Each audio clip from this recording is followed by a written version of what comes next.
Well, hello. Today we're going to show you guys how to use a disc belt sander. And as you can see, we have two of them. The one on the left is brand new and we're still setting it up and getting it all dialed in. So we're going to show you the one on the right today. The one on the right has been here since the school opened 50 years ago and is pretty well worn, but still does a pretty good job.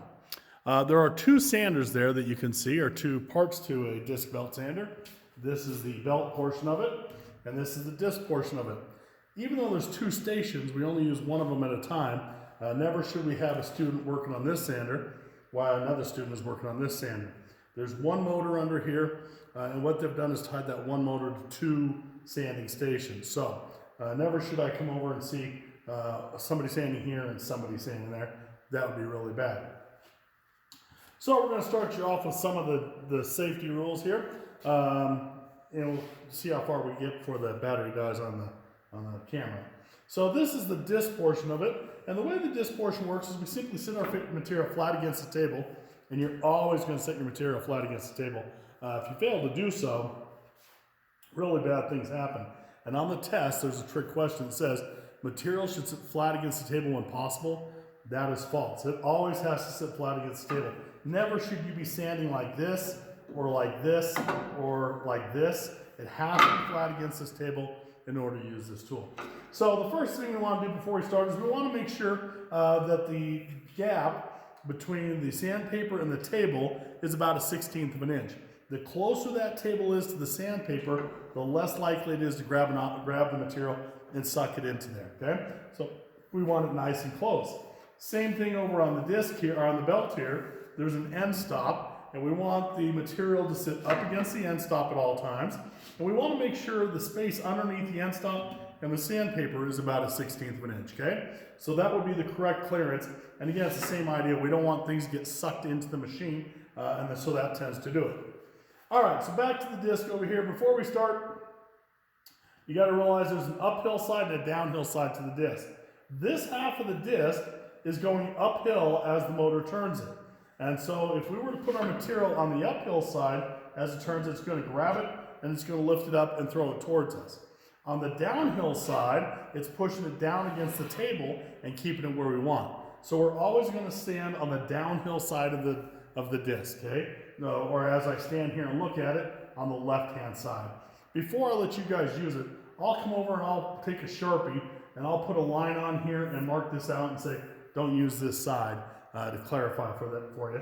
But we want to use from the center out for this machine, for the disc, okay? So what we're going to do is set the material flat against the table. We're going to turn it on. Let it come up to full speed. And then we simply keep the material moving as we sand it. Okay? You don't want to leave it in one place and just press in, because if you do that, you're going to burn your material and you're going to burn that disc, okay? That disc is mounted to a 1/2-inch metal plate that holds the heat really well. So as we sand, we want to constantly keep that in motion so we don't overheat. This machine is currently set up not to sand things so that they're smooth, but to remove material. So if you look at this corner, see how I was able to round that off, but if you look at this side, it's not very smooth. So it still needs to be sanded by hand. This will not do your work for you in that regard, okay? So that's how that portion of it works. And again, we want the table close, material against the table at all times on the downhill side of the disc, okay? So if I step over to this side to use the belt, a couple things you should know about the belt. Number one, before you start up the belt sander, make sure there's no rips or tears down the sides here. You don't need to inspect every single bit of the belt, but if you'll check every time, and everybody that walks over here checks, I think we can eliminate any tears or rips here. The rips and tears on the edges of the belt are really dangerous, because if you're sanding and that rip hits the back of your board, what's going to happen is it's going to tear the whole belt, and that belt's going to come shooting out of there, and we don't want that. It will destroy the belt and could injure you, and we don't want that, okay? So I'm going to turn this on. I'm going to tighten this up just a skosh. There we go. And so the way this works is I got to be real careful when I put this on that my fingers are not hanging down below the surface. So I'm going to get them up nice and high. I'm going to up against this log. I'm going to move it back and forth across the sandpaper. sand that. You can see some finish. This is some polyurethane that I got on the board. And as I sand it, it's starting to take it out. You can also see the scratches it's leaving in.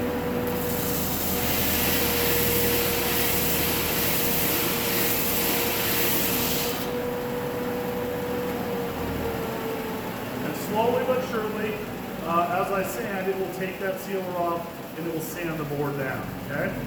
So that's how this machine works. We want to make sure we keep the material against the end stop, and there's a couple reasons for that. The big one is, if you were sanding back here and it got away from you and slipped out of your hands and hits the end stop, it's going to shoot it across the room. But if it's already against the end stop and gets loose from you, it should hold it there, okay? So we want to make sure it's up against that end stop. We want to move back and forth across this belt to do a couple things.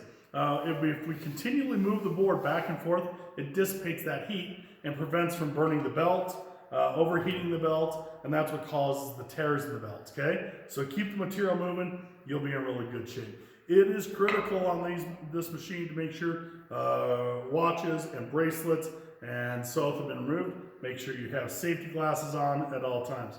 If you see a tear in the belt, don't use it. Make sure you bring it to my attention and I will come take a look at it, okay? So let's make sure we've covered everything here. We want to make sure that you keep the material moving back and forth. Make sure the material sits flat against the table at all times. By moving the work back and forth across the sander, it prevents it from tearing the belt, overheating the material, and overheating the belt. So pretty simple machine to use. Fingers, you gotta be careful of. Don't sand anything thinner than about a 1/2 inch on here, and be super careful when you're doing so. This machine works exactly the same way. We have this in the upright position, but we can lay it back down like this. Notice they put a bigger table than they used to on them. All work really well, okay? All right, so that's the disc belt sander. It works great, and have fun using it.